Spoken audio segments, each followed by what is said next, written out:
नमस्कार, आप सभी का स्वागत डीडी न्यूज पर। आपके साथ मैं हूं मुकुल शर्मा। इस वक्त की बड़ी और अहम खबरें आपके साथ करेंगे साझा, लेकिन सबसे पहले नजर डालते हैं हेडलाइंस पर।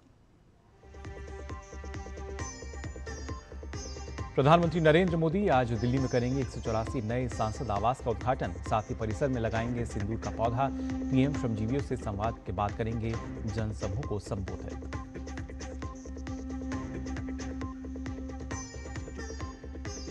संसद के मानसून सत्र के चौथे सप्ताह की आज से शुरुआत। दोनों ही सदनों में कई अहम विधेयक सूचीबद्ध। राज्यसभा में मणिपुर राज्य के साल 2025-26 के बजट पर होगी चर्चा।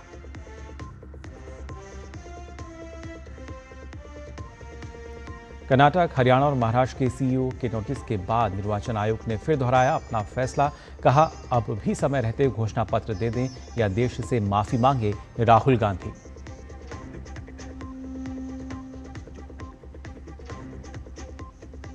उत्तरकाशी के धराली में रेस्क्यू ऑपरेशन जारी। धराली से गंगनानी को जोड़ने वाला लिमचीघाट पुल तैयार। वाहनों की आवाजाही हुई शुरू। राहत और बचाव कार्य में आई तेजी।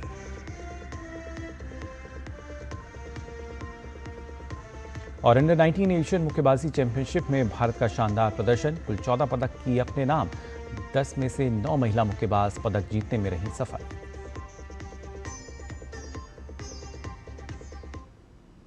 और आइए अब खबरें देखते हैं विस्तार से। प्रधानमंत्री नरेंद्र मोदी आज सुबह लगभग 10 बजे यानी अब से कुछ देर बाद बाबा खड़क सिंह मार्ग नई दिल्ली में संसद सदस्यों के लिए नवनिर्मित 184 टाइप 7 बहुमंजिला फ्लैट्स का उद्घाटन करेंगे। इस अवसर पर वह आवास परिसर में सिंदूर का एक पौधा भी लगाएंगे। प्रधानमंत्री इस अवसर पर प्रधानमंत्री श्रमजीवियों को संबोधित भी करेंगे। संसद सदस्यों के लिए नवनिर्मित इस आवासीय परिसर में प्रत्येक आवासीय इकाई में लगभग 5000 वर्ग फुट का कारपेट एरिया है। यह आवासीय और आधिकारिक दोनों कार्यों के लिए पर्याप्त जगह प्रदान करता है। कार्यालयों, कर्मचारियों के आवास और एक सामुदायिक केंद्र के लिए समर्पित क्षेत्रों को शामिल करने से संसद सदस्यों को जनप्रतिनिधि के रूप में अपने उत्तरदायित्व को पूरा करने में भी मदद मिलेगी। परिसर के सभी भवनों का निर्माण आधुनिक संरचनात्मक डिजाइन मानदंडों के अनुरूप भूकंप रोधी बनाया गया है। सभी निवासियों की सुरक्षा सुनिश्चित करने के लिए एक व्यापक और सुदृढ़ सुरक्षा तंत्र कार्यान्वित किया गया है। कर्नाटक के मुख्य निर्वाचन अधिकारी के कार्यालय ने लोकसभा में विपक्ष के नेता राहुल गांधी की ओर से हाल ही के चुनाव में दोहरे मतदान वाले आरोपों पर सवाल उठाते हुए एक नोटिस जारी किया है। ये विवाद 7 अगस्त को नई दिल्ली में आयोजित एक प्रेस कॉन्फ्रेंस सम्मेलन में राहुल गांधी के दावों से उत्पन्न हुआ था। इस प्रेस वार्ता में राहुल गांधी ने आरोप लगाया था कि शकुन रानी नामक एक मतदाता ने 2 बार वोट डाला था। अपने दावे के समर्थन में राहुल गांधी ने एक दस्तावेज भी प्रस्तुत किया था, जिसे उन्होंने चुनाव आयोग का आधिकारिक रिकॉर्ड बताया था। ये आधिकारिक रिकॉर्ड कथित रूप से मतदान केंद्र पर मतदान अधिकारी द्वारा जारी किया गया था।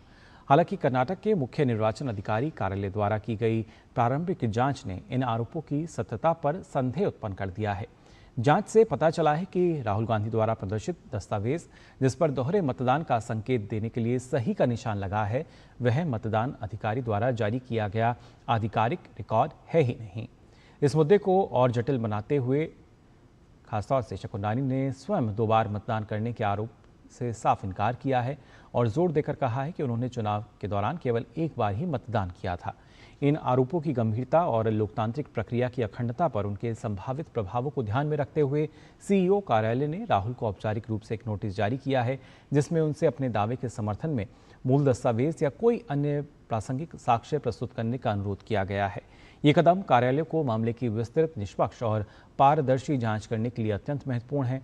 कर्नाटक के मुख्य कार्यकारी अधिकारी ने जनता को आश्वासन दिया है कि आवश्यक दस्तावेज प्राप्त होने के बाद एक व्यापक एवं निष्पक्ष जांच की जाएगी।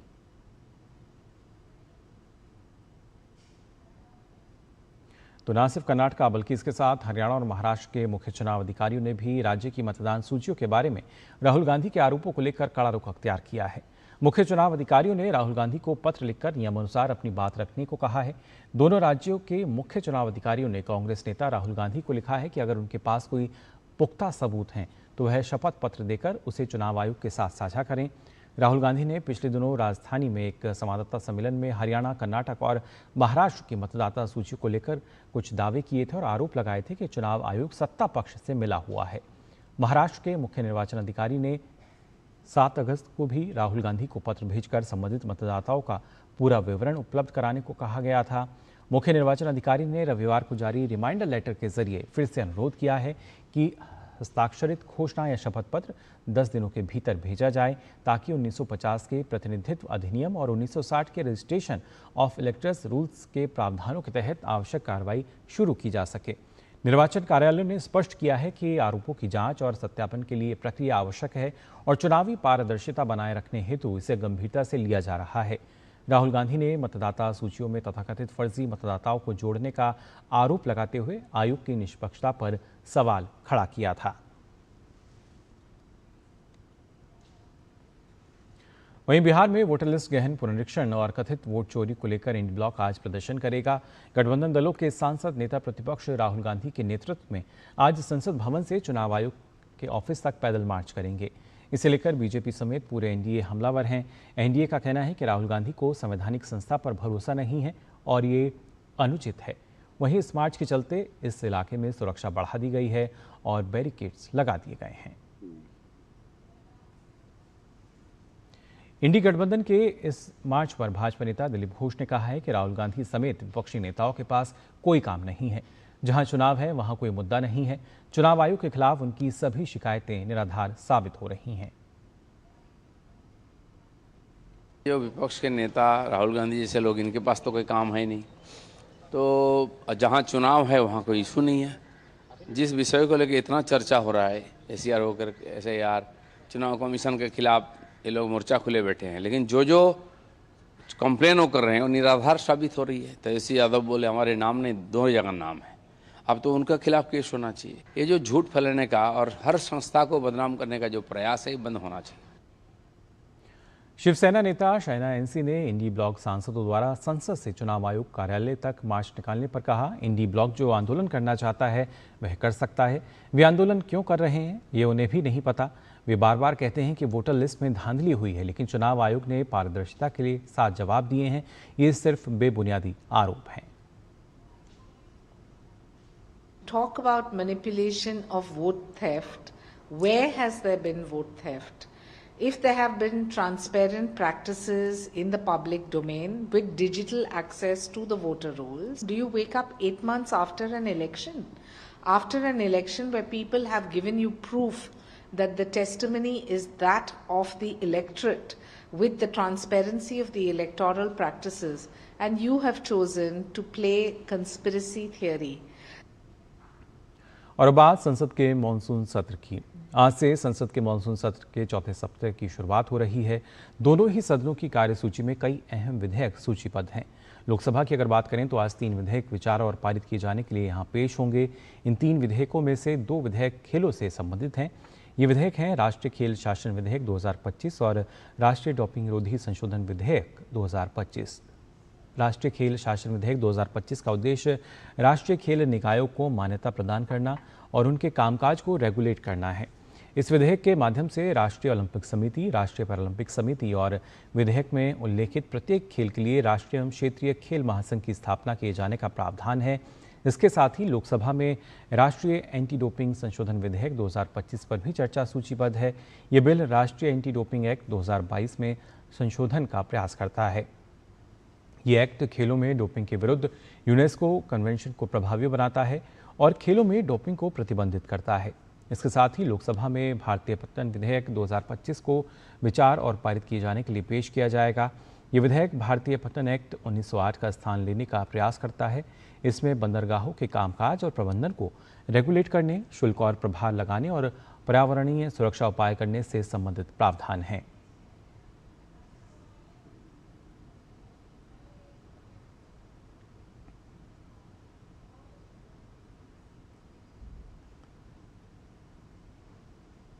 वहीं राज्यसभा की भी अगर बात करें तो राज्यसभा की कार्यसूची में मणिपुर राज्य के साल 2025-26 के बजट पर चर्चा की जाएगी। इसके साथ ही उच्च सदन में सूचीबद्ध 3 विधेयकों में से 2 विधेयक मणिपुर राज्य से संबंधित हैं। राज्यसभा में मणिपुर माल और सेवा कर संशोधन विधेयक 2025 और मणिपुर विनियोग संख्याक 2 विधेयक 2025 पर चर्चा होगी। इसके साथ ही गोवा राज्य सभा निर्वाचन क्षेत्र अनुसूचित जनजाति प्रतिनिधित्व का पुनः समायोजन विधेयक 2025 पर भी चर्चा सूचीबद्ध है। विधेयक को कानून मंत्री अर्जुन राम मेघवाल पेश करेंगे। ये विधेयक गोवा विधानसभा में अनुसूचित जनजातियों के लिए सीटें आरक्षित करने का प्रावधान करता है। इसके साथ ही दोनों सदनों में विभिन्न विधायी कार्यों के साथ साथ प्रश्नकाल के दौरान कई अहम प्रश्न भी पूछे जाएंगे। उत्तरकाशी में धराली को गंगनानी से जोड़ने वाली वैली ब्रिज में वाहनों की आवाजाही शुरू हो गई है। लिमचीघाट पर यह पुल बनकर तैयार हो चुका है। आपदा के दौरान लिमचीघाट पुल बह गया था, जिससे यातायात पूरी तरह बाधित रहा था। इसके बाद वहां वैली ब्रिज बनाने का काम युद्ध स्तर पर किया गया। पुलिस दल, एसडीआरएफ, इंजीनियर और अन्य बचाव दलों के अथक प्रयासों से अब इस पुल का निर्माण पूरा हो गया है और इसे यातायात के लिए खोल दिया गया है।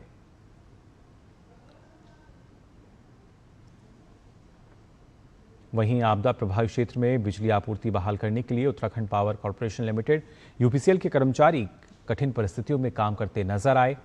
आज धराली आपदाग्रस्त क्षेत्र के चैनलाइजेशन के लिए आईआईटी रुड़की, सीएसआरई और अन्य विशेषज्ञ एजेंसियों के जियोलॉजिस्ट की एक टीम यहां पहुंचेगी।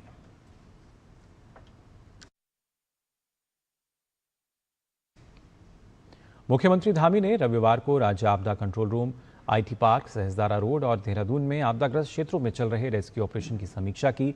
इस दौरान धराली और हर्षिल आपदाग्रस्त क्षेत्र में हर्षिल तक सड़क मार्ग को मंगलवार तक सुचारू करने के निर्देश भी दिए गए हैं। मुख्यमंत्री पुष्कर सिंह धामी ने जिलाधिकारी सहित संबंधित विभागों के सचिवों को धराली आपदाग्रस्त क्षेत्र में क्षतिग्रस्त हुई निजी और सार्वजनिक संपत्ति के आकलन को 7 दिन की टाइमलाइन में तैयार करने का निर्देश दिया है। साथ ही राज्य के सभी आपदाग्रस्त क्षेत्रों के लिए सरकार की ओर से दी जा रही सहायता को जल्द वितरित करने के लिए निर्देश दिए गए हैं। मुख्यमंत्री ने जिलाधिकारी को धराली आपदा में 108 बेघर हुए परिवारों से निरंतर संपर्क और संवाद रखते हुए उनके रहने, भोजन, दवाइयों और आवश्यक सुविधाएं उपलब्ध कराने के लिए तत्काल बेहतरीन व्यवस्था करने के निर्देश दिए हैं। उन्होंने कहा कि धराली के लोग हमारे अपने हैं, उनको हर मदद दी जाएगी। और वहीं उत्तर प्रदेश में हो रही बारिश की वजह से अब अयोध्या में सरयू नदी का जलस्तर भी बढ़ गया है, जिसके बाद प्रशासन ने घाटों पर चेतावनी बोर्ड लगाकर लोगों को सतर्क रहने को कहा है। दरअसल रुक रुक कर हो रही भारी बारिश से प्रदेश की सभी नदियां इस वक्त तूफान पर हैं। अयोध्या में सरयू नदी का स्तर बढ़ने से स्थिति गंभीर होती जा रही है। खासतौर से निचले इलाकों में सबसे ज्यादा खतरा है। ऐसे में प्रशासन ने कमान संभाल ली है, हर हालात पर नजर रखी जा रही है। लोगों को हर संभव मदद समय से पहुंचाई जा सके, इसके लिए तमाम टीमें अलर्ट मोड पर हैं। और न सिर्फ उत्तर प्रदेश, गुजरात की भी अगर हम बात करें तो गुजरात के वलसाड में भारी बारिश के बाद अब लोगों की परेशानियां काफ़ी बढ़ गई हैं। कई इलाकों में पानी भरने की खबर है। वहीं नानकावाड़ा में भी जलभराव से बाढ़ जैसी स्थिति बन गई है। हर साल भारी बारिश के कारण इस इलाके की तस्वीर कुछ ऐसी ही नजर आती है। बारिश के बाद जल निकासी इस इलाके की बड़ी समस्या है। इस बार ये हाल महज 1 घंटे की बारिश से हुआ है। हर साल पानी जमा हो जाता है, जिससे स्थानीय लोगों का घर से निकलना भी मुश्किल हो जाता है। सबसे ज़्यादा परेशानी आती है ग्राउंड फ्लोर पर रहने वाले लोगों को, जहां घरों के अंदर तक पानी भर जाता है।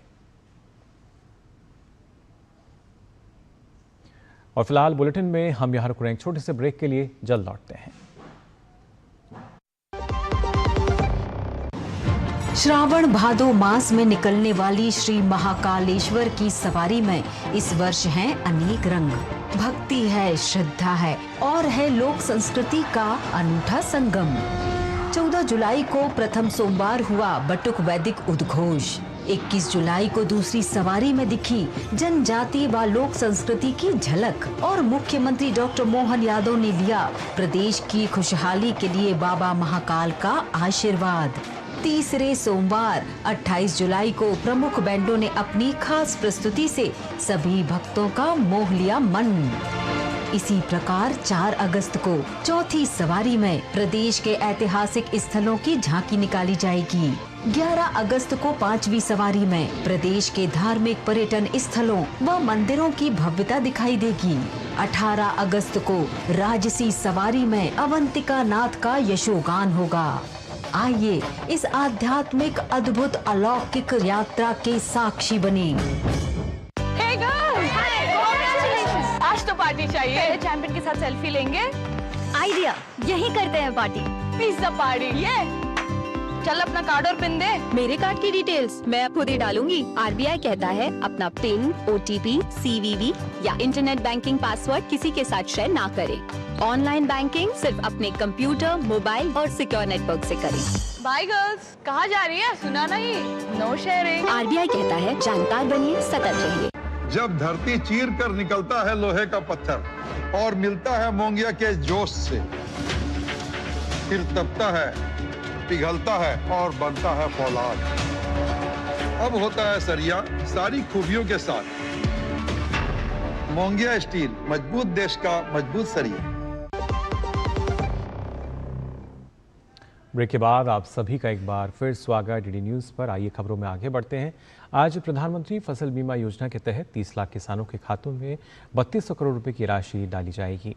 कृषि मंत्री शिवराज सिंह चौहान ने इस योजना को आपदा पीड़ित किसानों के लिए वरदान बताया। कृषि मंत्री ने कहा कि ये पहली किश्त है, इसलिए जिन किसानों के खातों में आज पैसे नहीं आएंगे उनके लिए लगभग 8000 करोड़ की राशि बाद में जारी की जाएगी।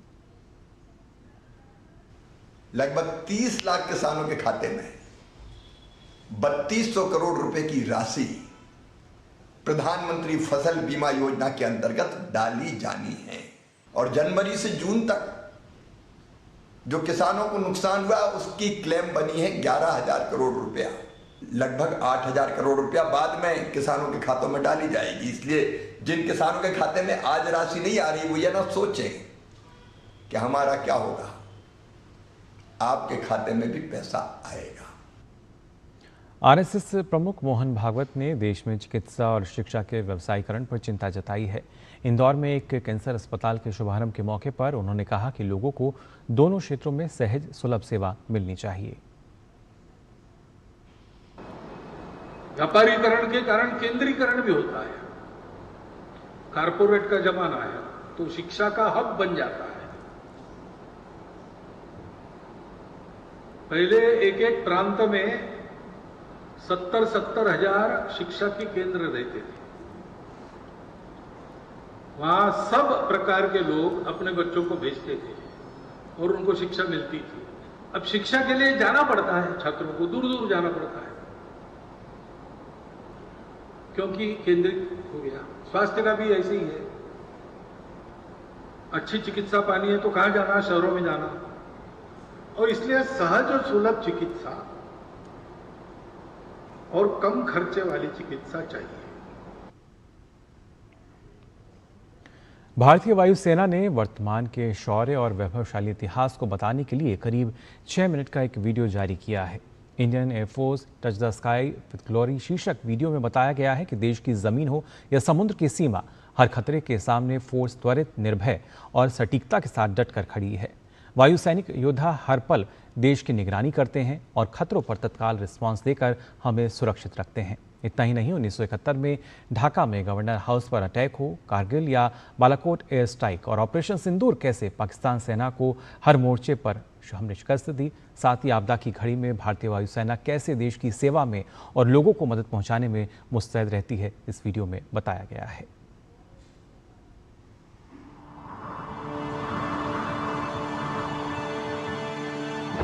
When the skies grow dark and danger looms across land or sea, there's one force that rises, fast, fearless, and precise.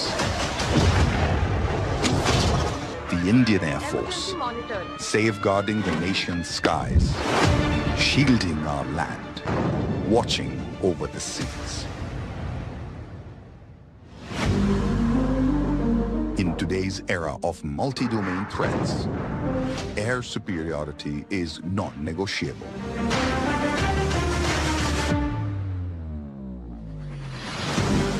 At the heart of our nation's defense lies a robust, integrated air defense network.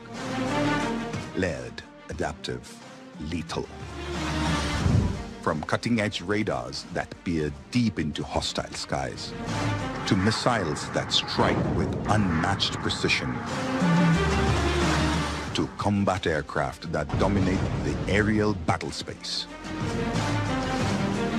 Every second, our air warriors monitor, assess, and respond preserving the sanctity of India's skies.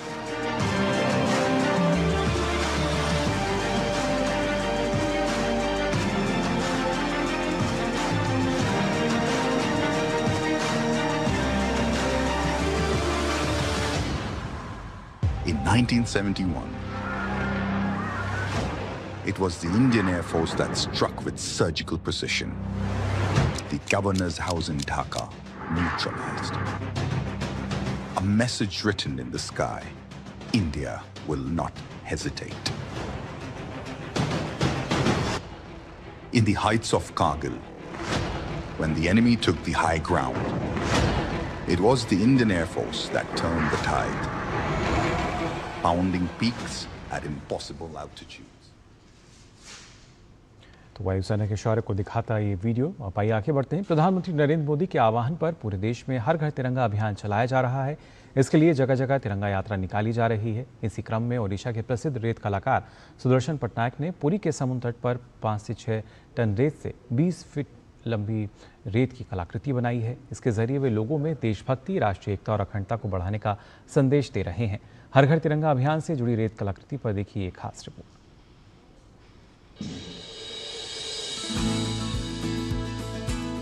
प्रधानमंत्री नरेंद्र मोदी के आह्वान पर हर साल की तरह इस साल भी जोश और खरोश और सबकी भागीदारी के साथ हर घर तिरंगा अभियान चलाया जा रहा है। इसी अभियान से प्रभावित होकर 79वें स्वतंत्रता दिवस के उपलक्ष्य में पद्मश्री सुदर्शन पटनायक ने समुद्र तट पर रेत कलाकृति बनाई है। कलाकृति से स्वतंत्रता संग्राम सेनानियों के बलिदान का सम्मान और राष्ट्र की उपलब्धियों का सामूहिक जश्न मनाने के लिए प्रोत्साहित किया गया है। इसे लोग खूब पसंद कर रहे हैं। श्री नरेंद्र मोदी प्रधानमंत्री जी हमारे, उन्होंने उनका ये संदेश था हर घर तिरंगा, उसी को लेकर इसी के आधार पर पिछले साल भी हर घर में छोटे बड़े उन्होंने ये तिरंगा लगा के इसका आह्वान को स्वीकार किए थे। प्रधानमंत्री को उन्होंने संबोधन करके उनको रेस्पेक्ट के द्वारा सबको मतलब ये जो मनाए थे, आज उसी को आगे लेकर आज हमारे श्री सुदर्शन पटनायक जी उसको और आगे लेकर आए और हमें बहुत खुशी हो रही है यहाँ देख के। हमारे देश के यशस्वी प्रधानमंत्री आदरणीय श्री नरेंद्र मोदी जी के एक आह्वान पे उन्होंने जो ये नारा दिया हर घर तिरंगा, घर घर तिरंगा, बहुत ही सराहनीय है। इससे तिरंगे का सब लोगों की नज़र में तिरंगे का एक मान सम्मान होगा, तिरंगे का महत्व पता चलेगा। हर घर तिरंगा यात्रा की कलाकृति बनाने वाले सुदर्शन पटनायक ने कहा है कि तिरंगा हमारी पहचान और गौरव का प्रतीक है। इस कलाकृति के निर्माण का उद्देश्य लोगों में देशभक्ति की भावना को बढ़ाना है। हर घर तिरंगा आंदोलन में शामिल होने, स्वतंत्रता दिवस मनाने और एकता, अखंडता, सौहार्द को बढ़ाने का संदेश देने के लिए हमने यह कलाकृति बनाई है। Honourable prime minister Narendra Modi ji sir का जो आह्वान है हर घर तिरंगा, 21 साल से हम लोग इस 15 अगस्त के लिए हर घर तिरंगा, एक एक घर में तिरंगा लहरा रहे हैं। आज हम लोग आज एन आर्टिस्ट हमारा कला के माध्यम से ये साइंस स्कल्पचर्स क्रिएट किए हैं लोगों में अवेयरनेस लाने के लिए। जिस तरीके से देश के हर कोने में लोग हर घर तिरंगा लहरा रहे हैं, हम लोग हमारा कला के माध्यम से सबको अपील कर रहे हैं कि हम सब लोग एक साथ में इस मुहिम में जुड़ना चाहिए।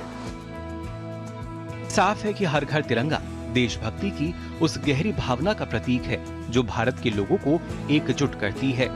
यह हमारे अटूट गौरव का प्रतिनिधि है, इसलिए इसका संदेश भी गहरा है। Bureau report, DD news. RBI ने हाल ही में वैश्विक व्यापार को बढ़ावा देने और भारतीय रुपए को मजबूत अंतर्राष्ट्रीय मंच पर मजबूत करने के लिए बड़ा कदम उठाया है। अब ऑथोराइज्ड डीलर बैंक को विदेशी बैंक के लिए स्पेशल रुपी पोस्टो अकाउंट खोलने के लिए आरबीआई की पूर्व अनुमति की जरूरत नहीं है। इससे आईएनआर यानी भारतीय रुपए को वैश्विक स्तर पर और मजबूत तरीके से इस्तेमाल करने का रास्ता खुल गया है। आरबीआई के इस बड़े कदम के बाद अब बैंक सीधे समझौता करके ये खाता खोल पाएंगे। अब ये प्रक्रिया तेज, सरल और कम खर्चीली होगी। ये कदम रुपए को अंतर्राष्ट्रीय व्यापार में व्यापक स्वीकार्यता दिलाने की दिशा में महत्वपूर्ण है। इससे डॉलर पर निर्भरता कम होगी। भारतीय आयातक निर्यातक अब सीधे रुपए में लेन देन कर सकेंगे। वहीं विदेशी साझेदार देशों के साथ भुगतान प्रक्रिया तेज और सहज होने से व्यापार को गति मिलेगी। इसके साथ ही पश्चिमी प्रतिबंध या डॉलर बाजार में उतार चढ़ाव के समय व्यापार के लिए सुरक्षित और किफायती विकल्प उपलब्ध होगा।